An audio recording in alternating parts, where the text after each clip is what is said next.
Good morning everyone. Today is 16th of September and we are here to solve most complicated issue of the students what to read in the Hindu and basically क्या पढ़ना है, कैसे पढ़ना है, किस तरीके से लिंक बनाना है हमारे स्टैटिक सिलेबस के साथ, मेंस प्री के लिए क्या इंपॉर्टेंट हो जाता है और यहीं से हम केस स्टडी एग्जांपल्स ये सब निकालेंगे अपने मेंस के लिए।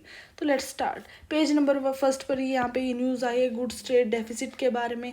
बट इससे पहले हमें इकोनॉमी का एक बेसिक कंसेप्ट समझना होगा जो कि है बैलेंस ऑफ पेमेंट के बारे में। BOP यानी balance of payment. Basically balance of payment क्या होता है कि जो हम पेमेंट कर रहे हैं मोस्टली जो आपको पता है फॉरेन गुड्स में या फॉरेन में की जो साथ हमारा ट्रेड होता है वो डॉलर्स में होता है। तो हम डॉलर्स को लेके एक बार एग्जांपल लेके मैं समझा देती हूँ। तो फॉर एग्जांपल कि बैलेंस ऑफ पेमेंट क्या है कि हमारे पास कितना स्टॉक है डॉलर का। फॉर एग्जांपल इंडिया के पास $1000 है, ठीक है। हम $1000 की चीज़ें खरीद रहे हैं बाहर से, ठीक है, डॉलर्स में। बट हम कुछ चीज़ें बेच भी तो रहे हैं, एक्सपोर्ट इंपोर्ट जो चल रहा है उसका बैलेंस हो रहा है ना पेमेंट का हमारे पास, ठीक है। हम कुछ चीज़ें बाहर भेजेंगे तभी तो हमारे पास डॉलर आएगा, तभी तो हम खरीद पाएंगे ना। उसके बैलेंस को हम बैलेंस ऑफ पेमेंट बोलते हैं सीधी लैंग्वेज में बात करें तो, ठीक है। तो हमारा बैलेंस ऑफ पेमेंट पॉजिटिव रहता है, इंडिया का नॉर्मल केस में पॉजिटिव रहता है, यानी कि हम एक्सपोर्ट ज़्यादा करते हैं कंपेयर टू हम जितना इम्पोर्ट कर रहे हैं, ठीक है। तो बैलेंस ऑफ पेमेंट में दो चीज़ें काउंट होती हैं, एक है बैलेंस ऑफ सर्विस यानी जो सर्विस में हमारा एक्सपोर्ट इंपोर्ट होता है, सर्विस में जो हमारा ट्रेड होता है, और एक होता है बैलेंस ऑफ गुड्स या बैलेंस ऑफ ट्रेड भी बोल देते हैं इसको, यानी हमारा जो गुड्स में कितना हमारा ट्रेड हो रहा है। तो इंडिया में जो नॉर्मली है सर्विस में हम ज़्यादा एक्सपोर्ट करते हैं तो ये पॉजिटिव रहता है हमारा। वहीं हम गुड्स में कम एक्सपोर्ट करते हैं, इंपोर्ट हम ज़्यादा करते हैं, मैन्युफैक्चर गुड्स हम बाहर से ज़्यादा मंगाते हैं कंपेयर टू हम जितना एक्सपोर्ट करते हैं, तो ये नेगेटिव रहता है हमारा। बट BOS जो बैलेंस ऑफ सर्विस ज़्यादा पॉजिटिव रहता है तो हमारा नेट पॉजिटिव निकल आता है। बट अब पिछले 7 महीने से क्या चल रहा है, जो गुड्स है उसमें बहुत ज़्यादा डेफिसिट चल रहा है। इवन जो सर्विस का जो ट्रेड है एक्सपोर्ट है हम वो कम कर रहे हैं, ठीक है। मतलब अब पॉजिटिव तो अभी भी है सर्विस हमारी, बट कम हो रही है, वो डिक्रीज पे है, एक्सपोर्ट हमारा कम है। तो यही बात यहाँ पे हो रही है कि जो हमारा गुड्स का जो ट्रेड है वो डिक्रीज होता जा रहा है, एक्सपोर्ट जो है वो डिक्रीज होता जा रहा है। तो समझ आ गया आप सबको, ठीक है। यही है, आपको इकोनॉमी का बेसिक कंसेप्ट पता होना चाहिए, प्रीलिम्स में इससे रिलेटेड क्वेश्चन आ जाते हैं, ठीक है। फिर यहाँ पे बात की निफा वायरस है जो आपको पता है केरला में चल रहा है, कोझिकोडे डिस्ट्रिक्ट में, ठीक है। तो निफा वायरस के बारे में पता होना चाहिए। एक डिजीज़ है जो वायरस से होती है, एक जूनोटिक डिजीज़ है, बैट से होती है mostly north east Africa and south east Asia में ज़्यादातर देखने को मिलेगी आपको, बिकॉज वहाँ कंडीशन ऐसी कुछ हो जाती है। और इंडिया में भी केरल या साउथ इंडिया स्टेट्स में ही ये ज़्यादातर होती है, ठीक है। फिर उसके बाद यहाँ पर एक न्यूज़ है GST अपेलेट ट्रिब्यूनल्स के बारे में। जब आपको पता है 2017 में जब GST आया था तो वहाँ पे ना GST के जो ट्रिब्यूनल्स हैं उनके लाने की बात हुई थी, तो वो अभी तक नहीं आए थे। अब आए क्योंकि इतनी GST की जो फाइल्स हैं, केसेस हैं वो पेंडिंग पड़े थे, ऑब्वियसली इशू क्रिएट होते हैं, तो उनके लिए अब 31 बेंचेस ला दिए गए हैं अपेलेट ट्रिब्यूनल के, जहाँ पे ये सब चीज़ें सोल्व होंगी, ठीक है। फिर इसके बाद हम मूव करेंगे पेज नंबर 6 पर। यहाँ पर ये बहुत ज़्यादा अच्छा एडिटोरियल आया है, आर्टिकल आया है अबाउट इंडिया का जो नाम चेंज हो रहा है अब भारत में, ठीक है। तो पहली बात तो आप सब अपने व्यू बताना, आपको क्या लग रहा है कि इंडिया का नाम चेंज करना चाहिए भारत या नहीं करना चाहिए, कौन सा बेटर है, इंडिया बेटर है या भारत बेटर है। अपार्ट फ्रॉम दिस ये हमारे लिए मेंस के लिए GS2 के लिए बहुत ज़्यादा इम्पोर्टेंट क्वेश्चन हो सकता है। ये मतलब आने के बहुत ज़्यादा चांसेस है। ऑब्वियसली जो UPSC में इतने सारे स्टूडेंट्स बैठते हैं उनके व्यू तो इम्पोर्टेंट हो ही जाते हैं। तो अब हम बात करेंगे जो यहाँ पे बात हुई है आर्टिकल एडिटोरियल में नाम चेंज के बारे में। सबसे पहली बात तो देखो कॉन्स्टिट्यूशन में देखो पॉलिटिकल व्यू इमोशनल हो के इंडिया भारत की बात करना अलग है, बट हम बात करेंगे अपने कॉन्स्टिट्यूशन के अकॉर्डिंग, ठीक है। आर्टिकल 1 की जब हम बात करते हैं, आपको पता है आर्टिकल 1 में क्या मेंशन है, इंडिया दैट इज़ भारत। वहीं जब उसकी हिंदी में कॉन्स्टिट्यूशन लिखा गया, हिंदी का जो में संविधान लिखा गया उसमें लिखा भारत दैट इज़ इंडिया, ठीक है। तो बेसिकली हमेशा से क्या था, जब भी हिंदी में कुछ कन्वर्ट करना होता था तो हम भारत लिख देते थे और इंग्लिश में या फॉरेन एग्रीमेंट्स में इंडिया यूज़ होता था। ठीक है, ये बात है आर्टिकल 1 की। ठीक है, दूसरी बात, अगर हम बात करें क्या पार्लियामेंट चेंज कर सकता है नाम को, बिल्कुल चेंज कर सकता है, एब्सोल्यूट राइट है पार्लियामेंट के पास नाम चेंज करने के। ठीक है, क्या करना होगा उसके लिए, आर्टिकल 368 को अमेंड करना होगा और जस्ट नाम चेंज हो जाएगा इंडिया का। बिल्कुल टोटली राइट है, उसमें कोई इशू नहीं है। ठीक है, तो अब यहाँ से हमारे लिए क्या इंपॉर्टेंट हो गया, आर्टिकल 1 पढ़ना इंपॉर्टेंट हो गया, आर्टिकल 368 पढ़ना हो गया। बट अभी हमने जब G20 समिट हुई तो हमने क्या देखा, वहीं से तो इशू स्टार्ट हुआ है ना, जो प्रेसिडेंट ने इनविटेशन लेटर भेजी है सारे सीएम को कंट्री के, तो उन्होंने उस पर लिखा था प्रेसिडेंट ऑफ भारत। ठीक है, जबकि ऐसा कुछ वर्ड कॉन्स्टिट्यूशन में कहीं भी मेंशन नहीं है। कॉन्स्टिट्यूशन में हर जगह जहाँ भी प्रेसिडेंट की बात आई वहाँ पे बात हुई प्रेसिडेंट ऑफ इंडिया की। आर्टिकल 52 में भी president of India he mention है, जो कि प्रेसिडेंट से रिलेटेड है। तो ये अपने आप में ये वर्ड है, ये अनकॉन्स्टिट्यूशनल है। तो अगर इन्हें ये सब यूज़ करना था तो इन्हें पहले आर्टिकल 52 अमेंड करना चाहिए था, वहाँ पर डालना चाहिए था प्रेसिडेंट ऑफ भारत, देन वो यूज़ कर सकते थे। ठीक है, उसके बाद बात है कि अच्छा ये सब अगर हम नाम चेंज करते हैं तो इसके इम्पैक्ट क्या होंगे। ऑब्वियसली जितने भी हमारे वर्ल्ड में एग्रीमेंट है वहाँ पे बहुत बड़ी कंफ्यूजन क्रिएट हो सकती है। ठीक है, दूसरी बात, इंडिया की अपनी पहचान बन चुकी है, इंडियन ओशियन है, इंडो पैसिफिक की बात होती है, वो सब हमारे हाथ से, जियोपॉलिटिकल जो पावर हम बोलते हैं, सॉफ्ट पावर जो बोलते हैं, वो सब हाथ से निकल जाएगा। ठीक है, तो बात हो रही है कि ये सब नाम चेंज क्यों किए जा रहे हैं।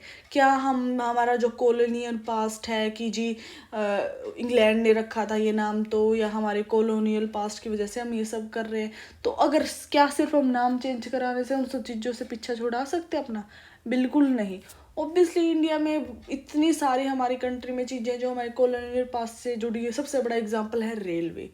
तो लेट्स सी क्या होता है, इस चीज़ पे अपडेट चलती रहेगी। बट आपको अपना एक व्यू बनाने की बहुत ज़्यादा ज़रूरत है, और मेंस के लिए थोड़े थोड़े फैक्ट कि कौन से आर्टिकल इंपॉर्टेंट है क्या नहीं, वो इकट्ठे करते रहिए। ठीक है, इसके बाद इसी पेज पे आर्टिकल आया है GM क्रॉप के बारे में, मस्टर्ड से रिलेटेड है। तो यहाँ पे आपको पता होना चाहिए GM क्रॉप क्या होती है, जेनेटिकली मॉडिफाइड क्रॉप्स। बेसिकली बहुत सारी क्रॉप होती है जो डिजीज़ हो जाती हैं, कुछ की इल्ड बहुत कम होती है, कुछ सर्टेन कंडीशन में ग्रो नहीं हो पाती। तो उन सब चीज़ों की हेल्प के लिए, मॉडिफाई करने के लिए GM क्रॉप्स बनाई जाती है। ठीक है, फॉर एग्जांपल इंडिया में सबसे पहले किसी को क्रॉप को कमर्शियल किया गया है, किसी क्रॉप को अलाउ किया गया है, वो है कॉटन।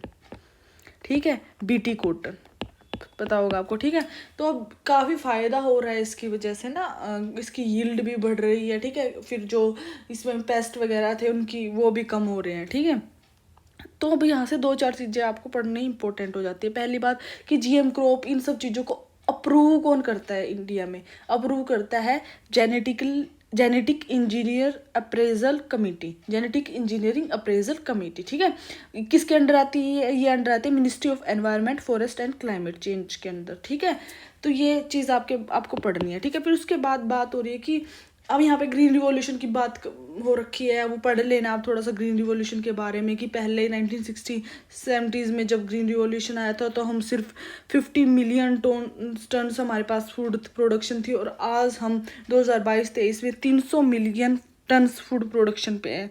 ठीक है, तो ये सब बातें की हैं। ठीक है, मस्टर्ड की GM क्रॉप लाने की बात की हुई है, जिसका नाम है GM मस्टर्ड हाइब्रिड DMH11। तो आपको यहाँ से प्रीलिम्स के लिए इंपॉर्टेंट हो जाता है DMH11 किससे रिलेटेड है, GM क्रॉप मस्टर्ड से रिलेटेड है। ठीक है, तो ऑब्वियसली आपको पता है इंडिया 60% ऑफ ऑयल है जो हमारा इंपोर्ट करता है, और इंडिया में ऑयल कितना ज़्यादा इंपॉर्टेंट है। नॉर्थ इंडिया में सबसे ज़्यादा मस्टर्ड ऑयल यूज़ किया जाता है खाने के लिए। ठीक है, बट हम बहुत ज़्यादा अमाउंट में इंपोर्ट करते हैं, तो इसीलिए GM क्रॉप की बात हो रही है, मस्टर्ड के जेनेटिकल मॉडिफिकेशन की बात हो रही है, ताकि हम इंडिया में ही उसकी यील्ड और प्रोडक्शन इंक्रीज कर सकें। ठीक है, ये यहाँ पे आर्टिकल था। ठीक है, उसके बाद हम मूव करेंगे पेज नंबर 9 पर। यहाँ पे ये अगेन एक न्यूज़ है निफा वायरस के रिलेटेड। अब आपको पता है कि जो निफा वायरस है ना, उसकी कोई भी ट्रीटमेंट नहीं प्रेजेंट है, ठीक है, कि हाँ जी ऑथोराइज ट्रीटमेंट ऐसे ऐसे इलाज करेंगे तो ठीक हो जाएंगे, नहीं। और मोर्टेलिटी भी बहुत ज़्यादा है, 40 to 70% मोर्टेलिटी है निफा वायरस के अंडर। तो अब इंडिया ने क्या किया है, ऑस्ट्रेलिया से हेल्प ली है, ऑस्ट्रेलिया से मोनोक्लोनल एंटीबॉडी मंगाई है, ठीक है। शायद अभी श्योरिटी नहीं है, बट शायद ये हेल्प कर सके। ऑस्ट्रेलिया ने ये सब अपने वहाँ पे एक वायरस आया था, हैंड्रा वायरस उसमें यूज़ किया था, तो वो सिमिलर है निफा वायरस से। तो इंडिया ने हेल्प ली है ऑस्ट्रेलिया की। ये बात आप कहाँ मेंशन करोगे, GS2 में। जब भी IR में ऑस्ट्रेलिया के रिलेशन के साथ हमारा कोई भी क्वेश्चन आएगा, आप इस चीज़ की तरह की चीज़ें बिल्कुल मेंशन कर सकते हो। आप एक पॉइंटर में रख लिया करो ना ये चीज़ें, ताकि जब भी ऑस्ट्रेलिया की बात आएगी बस, ठीक है, आप बहुत आगे निकल जाओगे बाकी लोगों से, ठीक है। उसके बाद न्यूज़ है पेज नंबर 10 पर। यहाँ पर बात हो रही है जल जीवन मिशन के बारे में, ठीक है, कि वो अभी भी एक पाइप ड्रीम है, अभी भी सक्सेसफुल नहीं हो पाए हम जल जीवन मिशन में, ठीक है। तो बात करते हैं थोड़ी सी यहाँ पे कि जल जीवन मिशन क्या है। 2019 में लॉन्च हुआ था जल जीवन मिशन, पहले तो आपको ये पता होना चाहिए, जिसका टारगेट है कि 55 लीटर जो वाटर है पर पर्सन पर डे प्रोवाइड करवाना है एवरी रूरल हाउस होल्ड में 2024 तक। कितना, 55 लीटर पर पर्सन पर डे 2024 तक। बट वो अभी अचीव नहीं हो रहा, और 2024 नेक्स्ट ही है, तो लग नहीं रहा कि वो अचीव हो पाएगा। ये आता है अंडर जल शक्ति मिनिस्ट्री, ठीक है, याद रखना, जल शक्ति मिनिस्ट्री के अंडर आता है।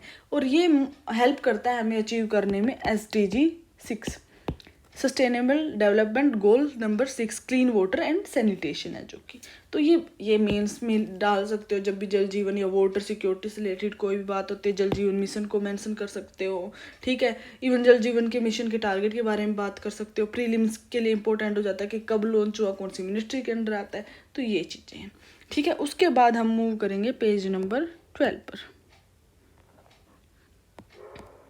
यहाँ पर ये न्यूज़ आई है, ठीक है। देखो, जो फाइनेंस मिनिस्टर है उन्होंने कहा है कि ये बहुत गलत तरीका है अगर हम अपनी इंडिया की पूरी इकोनॉमी को सिर्फ जो GDP के नंबर्स आते हैं उन पे मेज़र करने लग जाएं, ठीक है। क्योंकि अभी पीछे बात हुई थी, अपोजिशन ने ना रियल और नॉमिनल GDP को लेके ना इशू किया था कि हमारे रियल GDP और नॉमिनल GDP में बहुत डिफरेंस आ रहा है। तो उसी पे फाइनेंस मिनिस्टर ने कमेंट किया कि ये बिल्कुल गलत है कि हमारे जो पूरी इंडिया का इकोनॉमी है उसको हम सिर्फ GDP के जो नंबर्स हैं उन पे मेज़र करें। तो ये न्यूज़ थी, बट हमारे लिए अब इम्पोर्टेंट क्या हो जाता है पढ़ना, रियल GDP क्या है, देन नॉमिनल GDP क्या है। आपको डिफरेंस पता होना चाहिए इन दोनों के बारे में। जो रियल GDP है वो इन्फ्लेशन को कंसीडर करती है। फॉर एग्जांपल, जो रियल GDP है हम उसको मेज़र करते हैं जो हमारा बेस ईयर का प्राइस था। जैसे अभी बेस ईयर चल रहा है 2011-12, तो अगर मान लो प्रोडक्शन हुई, फॉर एग्जांपल आज से 2011-12 में किसी चीज़ की प्रोडक्शन 10 थी, फॉर एग्जांपल 10 साइकिल प्रोड्यूस कर रहे थे हम उस टाइम, और एक साइकिल का प्राइस था 1000 रुपये, ठीक है। बट आज के टाइम हम प्रोडक्शन कर रहे हैं 12 साइकिल की, बट प्राइस हमारा बढ़ के हो गया एक साइकिल का 15,000। तो रियल GDP से जब हम प्रोडक्शन निकालेंगे ना, तो हम 12 का मतलब हम मान लो 15,000 रुपये प्राइस देख रहे हैं ना किसी चीज़ का, तो हम उसको एडजस्ट करेंगे इन्फ्लेशन को, कि उस टाइम 10,000 रुपये थे, प्रोडक्शन तो सिर्फ 2 ही हुई है।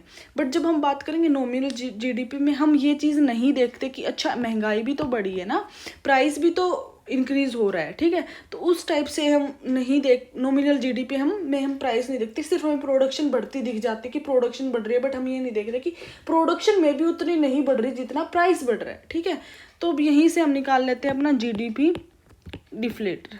ये क्या होता है, एक इंडिकेटर होता है जो कि इन्फ्लेशन को मेजर करता है, और इसका फॉर्मूला होता है nominal GDP upon real GDP, कितनी हमारी महंगाई हुई है इतने सालों में, ये होता है GDP डिफ्लेटर। ये 2-3 आपको पता होना चाहिए, कीवर्ड्स से प्रीलिम्स के लिए बहुत इंपॉर्टेंट हो जाते हैं। फिर यहाँ पे बात हो रही है टाटा स्टील है, और जो UK गवर्नमेंट है वो इन्वेस्ट कर रहे हैं पोर्ट टैलबट में।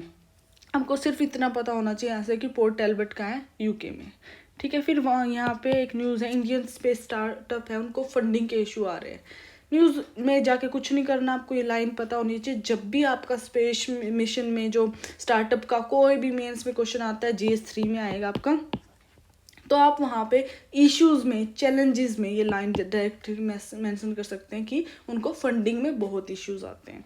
ठीक है, फिर यहीं पे एक न्यूज़ है मिलेट्स को जीएसटी, मतलब जो मिलेट्स है उन पे से जीएसटी हटाने की। अगेन न्यूज़ में जाके इतना कुछ नहीं करना हमें, जहाँ भी मिलेट्स की बात आएगी हम यहाँ पे अगर देखो जब तक ये अप्रूव हो जाता है तो आप डायरेक्टली लिख देना कि हाँ जी एक इनिशिएटिव था गवर्नमेंट का जिसकी वजह से मिलेट्स को की प्रोडक्शन को हेल्प मिली, मिलेट्स के एक्सपोर्ट को हेल्प मिली। अगर ये तब तक इम्प्लीमेंट नहीं होता है तो आप सजेशंस में डाल सकते हो कि अगर हम ऐसा कुछ करेंगे तो हमारी जो मिलेट्स की प्रोडक्शन है वो इंक्रीज़ होगी, लोगों को हेल्प मिलेगी, मिलेट्स का एक्सपोर्ट बढ़ेगा, something like this. Thank you so much.